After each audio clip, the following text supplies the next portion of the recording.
La aparición del sistema financiero en México fue lenta y penosa. Antes de la independencia, la Iglesia y algunos ricos hacendados habían sido los únicos prestamistas. En la primera mitad del siglo XIX, el agio, que era la única forma de crédito, estaba en manos de grandes comerciantes. Era una situación de desorganización, de carestía del crédito muy especulativa y que obviamente iba en detrimento de la inversión productiva, porque obviamente para a los comerciantes o a los industriales las tasas eran muy altas, con hipotecas sobre sus propiedades, o incluso como era el comercio el que prestaba, les compraban por adelantado las mercancías. Entonces había unos controles y obviamente imponiendo precios y tasas muy altas. Entre 1821 y 1867, las guerras civiles y las intervenciones militares de Estados Unidos y Francia frenaron la vida económica. La historia de la banca dio principio en 1864, con el establecimiento del Banco de Londres y México, que emitió papel moneda y cheques por primera vez en la historia del país. En 1867, la derrota de los conservadores y la expulsión de los franceses dio lugar a la pacificación progresiva del país y la normalización de la actividad económica. El ascenso de Porfirio Díaz al poder en 1876 inauguró una era de estabilidad política. Sin embargo, el gasto de la administración pública era superior a sus ingresos y dependía del crédito nacional e internacional. México necesitaba bancos nacionales y extranjeros que apoyaran al Estado y alentaran la agricultura, la industria y el comercio. En 1881, el financiero suizo Eduard Meslin obtuvo la concesión para fundar un banco en México. El gobierno consideró que el capital europeo competiría con la creciente inversión estadounidense en ferrocarriles, industrias y minas, y contribuiría a la prosperidad de la República. Respaldado por capitales franceses y locales, el Banco Nacional Mexicano abrió sus puertas al público el 23 de febrero de 1882. La fusión de los Bancos Nacional Mexicano y Mercantil dio lugar al Banco Nacional de México el 2 de junio de 1884. Porfirio Díaz, quien aceptó figurar como accionista en la nueva institución, retornó al poder ejecutivo después del cuatrienio del presidente Manuel González. Yo no puedo decir que el banco se dedique a la inversión, no es un banco es un banco de emisión, circulación y descuento, que lleva a cabo todas las operaciones, centraliza todas las funciones y obviamente impulsa y moderniza la vida crediticia del país. Yo creo que esa es al Banco de Londres se dice, corresponde que él introdujo el billete, la enseñanza en el manejo de una serie de recursos corresponde al Banco Nacional de México, a través también incluso de todas sus agencias. Con el nacimiento del Banco Nacional de México, se fortaleció la actividad bancaria moderna del país. Hasta entonces, la mayoría de los préstamos dependían de la conveniencia del prestamista y no de las tasas de interés. El Banco Nacional de México operó como banca central. Le proporcionó al gobierno servicios como el manejo de la deuda interna y externa, el cobro de impuestos y la emisión de papel moneda aceptado en todo el país. Las oficinas del banco quedaron asentadas en un céntrico edificio de la capital. Pronto se fundaron sucursales en las ciudades más grandes. En 1888, al concluir su primera reelección, Porfirio Díaz impuso la reforma constitucional que le permitió conservar el poder hasta 1910.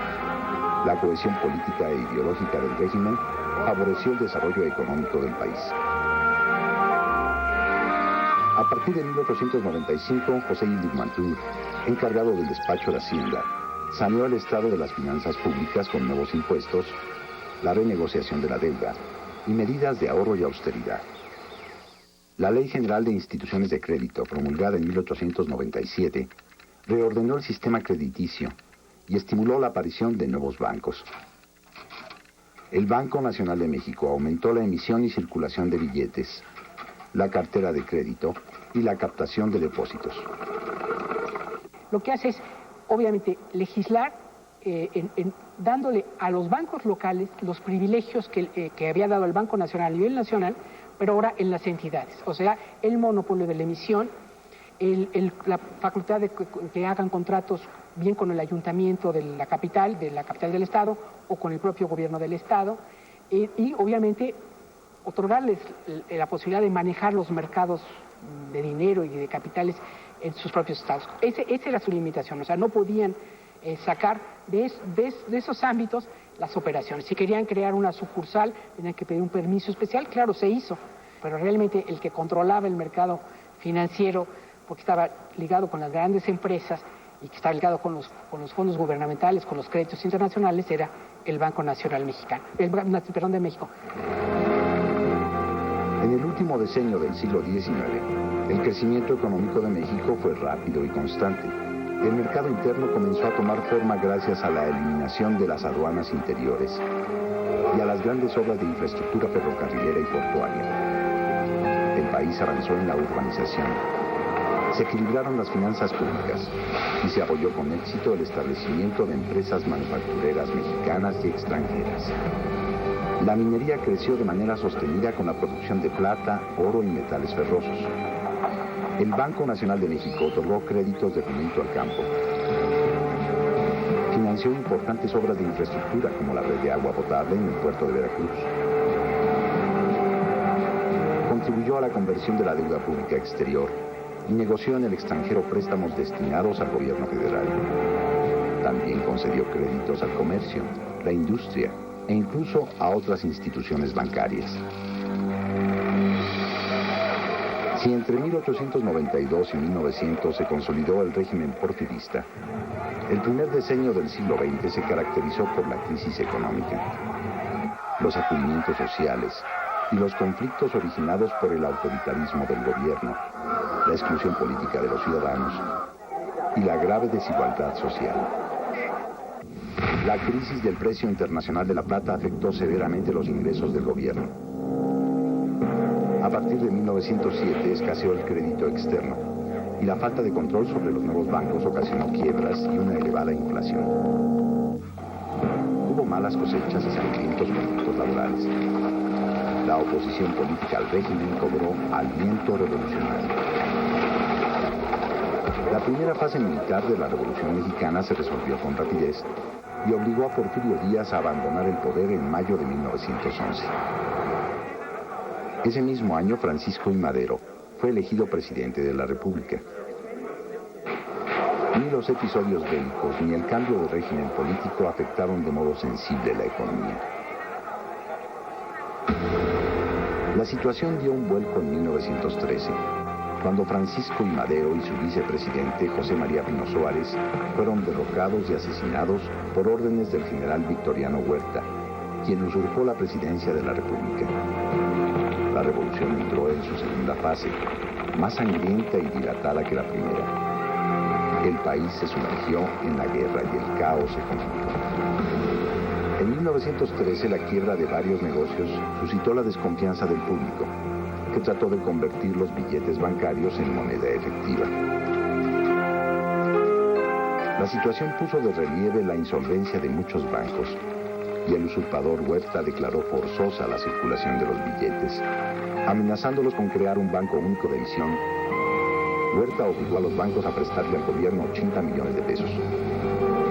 Comenzó así una política de préstamos forzosos a la que también acudirían jefes revolucionarios como Venustiano Carranza, quien emitió papel moneda en nombre del ejército constitucionalista. Al finalizar 1913, en los estados dominados por los carrancistas, circulaban alrededor de 20 millones de pesos en billetes de diversas denominaciones y curso obligatorio. En 1914, se generalizó el régimen de papel moneda múltiple, sin respaldo y sin control. Se atribuye a Villa que decía en algún momento, si no tenemos dinero, pues vamos haciéndolo, ¿no? De esa manera la revolución se financió a través de estos billetes que proliferaron y que pues era una especie de impuesto a toda la población, ¿no? A los que estaban con la revolución y a los que estaban contra ellos. Pero para los bancos, para la población en general, pues sí fue una situación negativa para los bancos por esta pérdida de confianza que ya se había adquirido a través de 30 años de ser bancos emisores, y bueno, para la población por el impacto de que de repente perdían sus capitales, ¿sí? En 1914, debido a los retiros de los clientes, la existencia en caja del Banco Nacional de México disminuyó un tercio. Obrando con cautela, sus directivos emplearon las utilidades disponibles como un fondo de reserva destinado a sortear la crisis y redujeron de 13 a 1.8 millones de pesos sus saldos deudores con bancos de Europa y Estados Unidos. Debido a la abundancia de billetes sin respaldo o falsificados, los del Banco Nacional de México, considerados con valor efectivo, fueron atesorados y casi desaparecieron de la circulación. Derrotado el Ejército Federal encabezado por Huerta, Venustiano Carranza ocupó el poder ejecutivo de la República en agosto de 1914. Las tierras de cultivo estaban abandonadas, las ciudades desiertas, las vías de comunicación destruidas, el comercio en parálisis y el sistema monetario desquiciado. En 1916, a fin de remediar el caos, se crearon la Comisión Monetaria y el Fondo Regulador de la Moneda Fiduciaria, y se ordenó la impresión de nuevos billetes denominados infalsificables. Esa comisión fue la semilla de la banca central del país. Ante la evidente e irresoluble falta de metálico, el gobierno decidió confiscar las reservas de las instituciones de crédito. Carranza decidió incautar el oro, todas las reservas que tenían los bancos para apoyar su emisión de moneda. Carranza lo que quería era imprimir una moneda que fuera superior a la de sus rivales, o sea, Zapata, Villa y todos los otros contrincantes que tenía. Empezó a imprimir una moneda que se llamaba los billetes infalsificables. Pero para que la gente creyera que esos billetes realmente serían de crédito, lo que hizo es incautar el oro de los bancos para darle apoyo a sus billetes. No le funcionó y la gente no creyó en esos billetes. Pero el gobierno en ese momento, más bien lo que luego sería la Comisión Monetaria, se quedó con las reservas de todos los bancos. La revisión gubernamental de las cuentas de los bancos reveló que de 24 instituciones de emisión, 15 estaban en bancarrota y el resto en condiciones precarias. Entonces el gobierno carrancista decidió incautar todos los bancos del país. Las oficinas centrales del Banco Nacional de México fueron ocupadas militarmente a fines de 1916. La incautación, que implicó la suspensión del crédito bancario, duraría hasta 1921. Fue el impacto económico más fuerte de la revolución. No sufrió tanto la industria, no sufrió tanto la industria petrolera, no sufrió tanto la agricultura en gran parte del país, inclusive el comercio siguió, pero lo que se colapsó con la revolución fue todo el sistema financiero. Por lo tanto, quebró en ese momento casi todo el viejo sistema bancario del porfiriato, los 24 bancos comerciales de las regiones, de los estados, y varios bancos en el centro, incluyendo el Banco Central Mexicano, una especie de clearing que había. El Banco Nacional de México sufrió menos porque tenía mayor fortaleza, entre otras cosas porque tenía muchos accionistas extranjeros, tenía apoyo sobre todo del Banco Hispanoamericano en Madrid y de Paribas en París, que eran sus mayores accionistas. Y por otra parte, los grandes accionistas mexicanos, que también eran gente de mucho dinero que podían resistir hasta cierto punto el embate de la revolución. Así que esta crisis fue tremenda, pero el Banamex concretamente logró sobrellevarla. Después de arduas negociaciones, en 1918 el gobierno reconoció sus adeudos con el Banco Nacional de México, salvo los suscritos por Victoriano Huerta. Los principios de la organización bancaria del país quedaron consagrados en los artículos 28 y 73 de la Constitución de 1917. En adelante, el gobierno federal sería el único facultado para emitir moneda y legislar sobre materia bancaria. Pero aún pasarían varios años para que estas leyes cobraran plena realidad. El 31 de enero de 1921, el gobierno de Álvaro Obregón devolvió a sus dueños los bancos incautados. En 1924 se fundó la Comisión Nacional Bancaria y se expidió una nueva Ley General de Crédito. El proceso de reordenación financiera culminó en agosto de 1925 con la creación del Banco de México. En adelante, la banca central fue la única autorizada para emitir billetes, custodiar las reservas y regular la circulación monetaria y el cambio externo. En la segunda mitad de los años 20, el Banco Nacional de México instituyó los servicios de cheques de viajero y de cuentas de ahorro. Entre 1935 y 1957, aumentó 5 veces su capital social. A fines de los años 50, sus empleados sumaban casi 5.500 personas y sus sucursales 140. El banco abrió oficinas en Los Ángeles, Madrid y París. Participó con capital en varios bancos y financieras regionales y constituyó empresas de inmuebles, inversiones y crédito bursátil que complementaron sus servicios financieros. Durante los años 40, a fines de la Segunda Guerra Mundial y los años posteriores, se participó activamente en la industrialización del país. Se apoyó a las principales empresas, o a las que eran las principales empresas, muchas a nacer, muchas a fortalecerse, a fortificarse, empresas como IEM, Fibracel, cosas de celulosa, papeleras, muchas empresas que se calificaban en ese entonces como empresas nuevas o necesarias, y que, bueno, unas tenían capital extranjero, otras una mezcla de capitales extranjeros y nacionales, y muchas con exclusivamente capital nacional, en las que Banamex y Crédito Bursátil participaron a través de créditos y de compra de acciones. Entre 1935 y 1952, México había crecido con inflación. En ese periodo, el Producto Interno aumentó casi 6% al año, mientras que la inflación rebasó el 10%. Desde 1934, el presidente Lázaro Cárdenas había incrementado la inversión pública, destinada al riego y a la agricultura, el crédito agrícola, la obra pública y el gasto social. Durante el cardenismo se ejecutaron los programas más ambiciosos de la Revolución Mexicana, el reparto de cerca de 18 millones de hectáreas, la expropiación petrolera y la creación de la Banca Paraestatal de Fomento Económico. El gobierno postrevolucionario en realidad lo que decidió es impulsar la reconstrucción del sistema financiero por su cuenta, porque el sector privado estaba muy debilitado.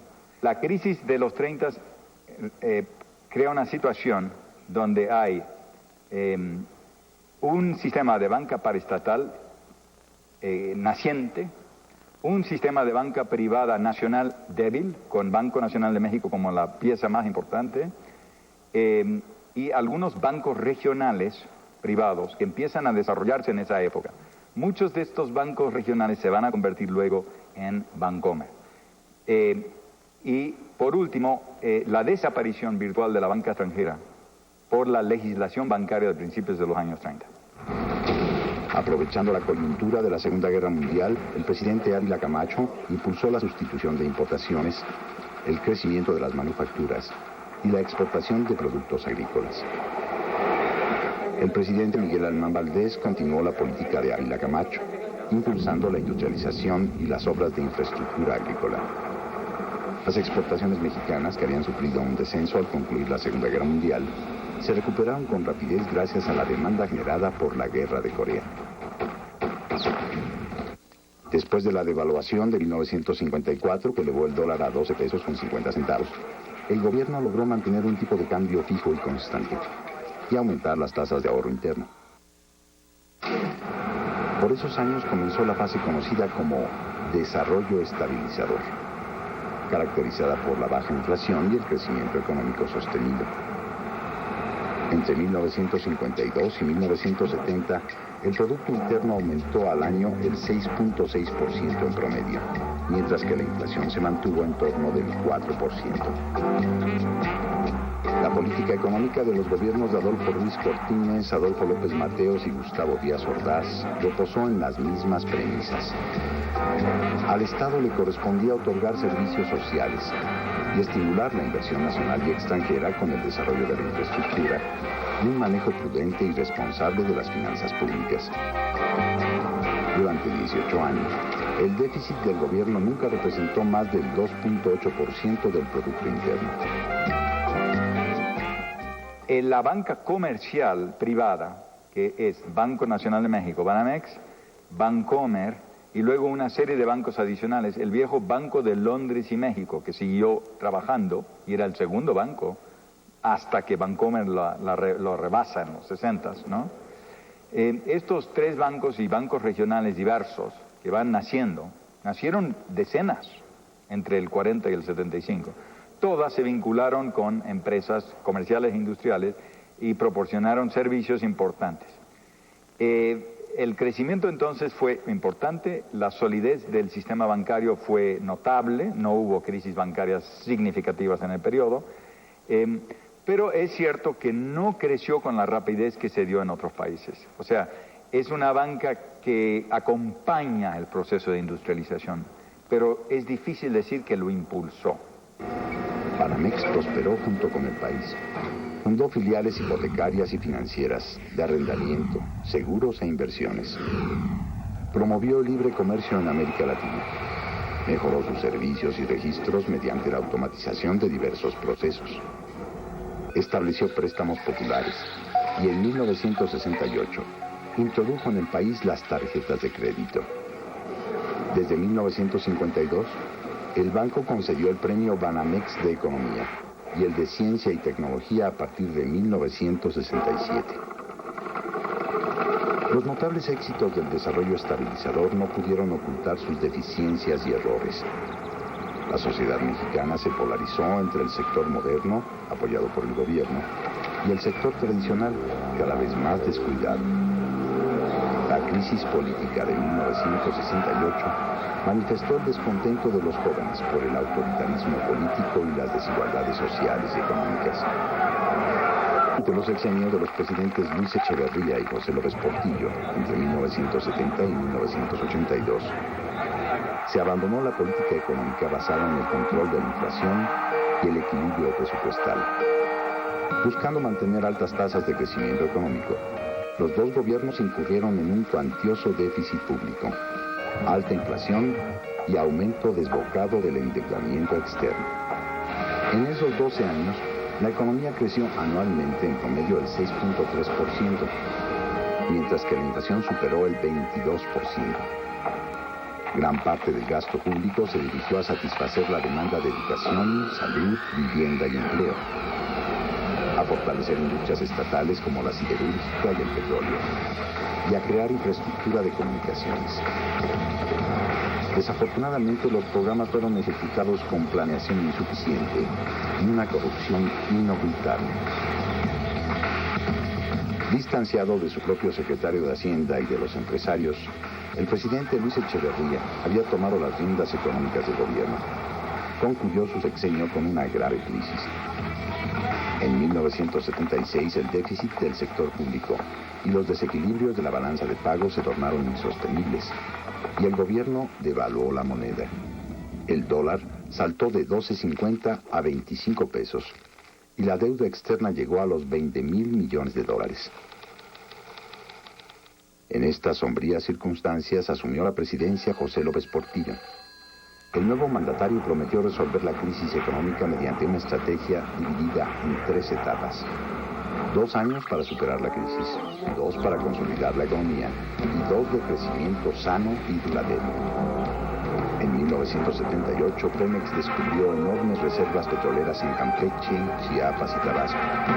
La exportación de hidrocarburos animó al presidente a ignorar la etapa de consolidación y pasar directamente a la de crecimiento. Entre 1978 y 1981, la economía nacional creció a un ritmo superior al 8% anual. El gobierno financió sus grandes inversiones en infraestructura mediante el endeudamiento externo y la emisión de moneda, ocasionando una inflación anual de más del 30% en promedio. Luis Echeverría y el presidente López Portillo decidieron embarcarse en esa nave del endeudamiento externo que luego se va a hundir, ¿no? Una nave extraordinariamente atractiva que traía a bordo miles de millones de dólares en préstamos para financiar ¿qué? Financiar sobre todo a empresas estatales. Tanto Telmex como Pemex, como Comisión Federal de Electricidad, como todas las empresas estatales que tuvieron su época de oro en los 70s, no en los 40s o los 50s, en los 70s. Porque es la época que estas empresas pueden obtener enorme cantidad de dinero en préstamos de bancos extranjeros. Los bancos extranjeros, en su mayoría privados, fueron los que financiaron el proyecto de desarrollo económico de los 70s basado en el crecimiento, sobre todo de empresas estatales. Entre 1970 y 1982, Banamex continuó creciendo y modernizándose. El banco atendió las cambiantes necesidades de su entorno, ofreciendo nuevos servicios y abriendo nuevos mercados. En 1971, a instancias de ellos mismos, los directores generales se jubilaron y cedieron sus responsabilidades a un nuevo grupo de ejecutivos jóvenes y experimentados. Con tiempo, con suficiente tiempo, puesto que la decisión se había tomado ya, hicimos la preparación del cambio de ellos y aprovechando que las circunstancias estaban ya pidiendo otros cambios, modificamos también algunos de los aspectos de la operación del banco, tratando de hacerlo más capaz de responder a la necesidad de competir, de ganar más dinero, de ser mejor para los que trabajábamos en él, en fin, de mejorarlo en todos los sentidos. Para canalizar los apoyos y programas del banco a la investigación y la cultura, en 1971 nació Fomento Cultural Banamex. Desde entonces, la Fundación ha restaurado residencias coloniales, ha concertado exposiciones de arte en México, Estados Unidos y Europa, en buena medida, nutridas de su propia colección de arte, y ha editado libros y organizado conferencias, encuentros, simposios y reuniones sobre la realidad del país. A partir de 1973, la mayor parte de los apoyos de fomento cultural se destinaron a consolidar o crear nuevos centros educativos para enfrentar los elevados precios del petróleo sostenidos por la OPEP. Los países industrializados ejecutaron una política de ahorro energético que abatió la demanda de hidrocarburos y que, por tanto, hizo bajar sus precios. Ese mismo año aumentaron las tasas de interés internacionales y cayó el precio de la plata, un producto clave en la balanza de pagos de México. El gobierno debió pagar mayores intereses por la deuda externa, mientras recibía menos ingresos por la venta de petróleo. En 1981, el déficit del sector público representaba el 15% del Producto Interno Bruto y la deuda externa ascendía a más de 53,000 millones de dólares. La crisis se agravó en 1982, último año de gobierno del presidente López Portillo. El peso mexicano sufrió varias devaluaciones. La inflación llegó al 98%. Más de 50,000 millones de dólares se fugaron del país. El pago de la deuda pública externa, que se pensaba cubrir con los ingresos provenientes de la venta del petróleo, redujo drásticamente las reservas de divisas. Responsabilizando injustamente a las instituciones de crédito del desastre que él y su equipo económico habían hecho caer sobre el país, el 1 de septiembre de 1982, en su último informe, el presidente José López Portillo decretó la expropiación de los bancos privados nacionales y el control generalizado de cambios. López Portillo nos acusaba de traidores a la patria. Y esto fue cubierto por algunos de los periódicos nacionales, decía, bueno, si hubo un traidor a la patria debe haber sido el Banco de México, porque nosotros seguíamos las líneas que el Banco de México estaba recomendando seguir para que no hubiese salidas, no hubiera más salidas de dinero de lo que estaba ocurriendo.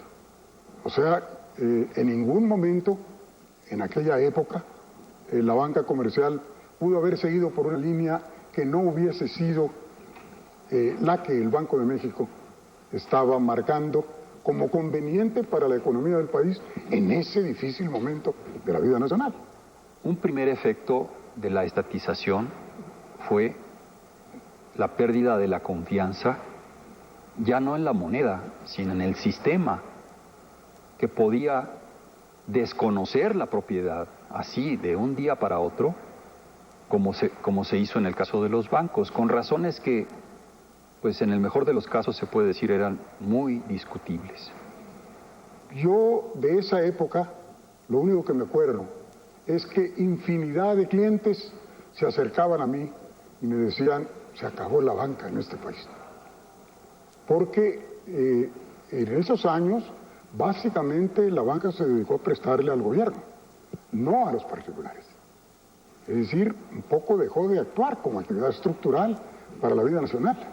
Al final, ya muy al final, 2, 3 años antes de la reprivatización, hubo un deseo o una encomienda del gobierno, ahora sí, y creo que es parte del problema que posteriormente agudizó al FOBAPROA. Habían perdido la práctica de otorgar crédito. El crédito es como el box o como cualquier actividad deportiva, si no se practica, se empolva. La mayor parte de los antiguos ejecutivos del Banco Nacional de México permanecieron en sus cargos. El gobierno de Miguel de la Madrid abandonó la política de los 2 sexenios anteriores. Renegoció la deuda externa en términos durísimos para el país y convino con los organismos financieros internacionales la venta de empresas estatales, así como el impulso a la inversión y el intercambio comercial externos. El presidente Carlos Salinas de Gortari profundizó estas reformas. En 3 años controló la inflación, transformó en superávit el enorme déficit fiscal y firmó con Estados Unidos y Canadá un tratado de libre comercio que propulsaría las exportaciones nacionales. Una de las primeras acciones del gobierno salinista había sido la reprivatización del sistema bancario mediante una licitación que privilegió al mejor postor. Pudieron haber sido mejores los resultados si se hubiese privilegiado la calidad de la gente que estaba comprando, no su calidad moral, no solo su calidad moral, también su calidad profesional. En 1994 aparecieron los síntomas de una crisis que estalló al comenzar la presidencia de Ernesto Zedillo. Un peso sobrevaluado que estimuló el endeudamiento en dólares, vencimientos de la deuda en bonos estatales por 27,000 millones de dólares y la huida de capitales como consecuencia de una precipitada devaluación del peso engendraron una grave crisis financiera. Entre 1993 y 1994, los bancos habían prestado en exceso y sus clientes habían endeudado sin prudencia. Después de la devaluación y el gran aumento de las tasas de interés, muchas personas y empresas insolventes perdieron sus bienes. Erosionado por una enorme cartera vencida, el sistema bancario se colocó al borde de la quiebra. En efecto, la banca entró en quiebra, toda la banca. Es cierto que el Banco Nacional de México, como es costumbre por ser el banco más sólido, sobrellevó mejor la crisis que cualquier otro de los bancos. No obstante, el sistema estaba tocado, estaba cimbrado y el resultado posterior fue que se vendió la mayor parte de los bancos a grupos financieros internacionales. Para impedir que la quiebra del sistema bancario desembocara en la quiebra de la economía nacional, el gobierno de Ernesto Zedillo optó por lo que consideró la solución menos dañina, pero no por ello exenta de elevadísimos costos: adquirir cartera vencida de los bancos a condición de que los accionistas les inyectaran capital. El gobierno remontó la crisis y en el año 2000, Ernesto Zedillo entregó al opositor Vicente Fox la presidencia y una economía estable. En una operación sin precedentes en el país que alcanzó la cifra de 12,500 millones de dólares, Citicorp adquirió el grupo financiero Banamex Accival el 6 de agosto de 2001. Conforme al acuerdo, se mantuvo el nombre de Banco Nacional de México como la marca Banamex.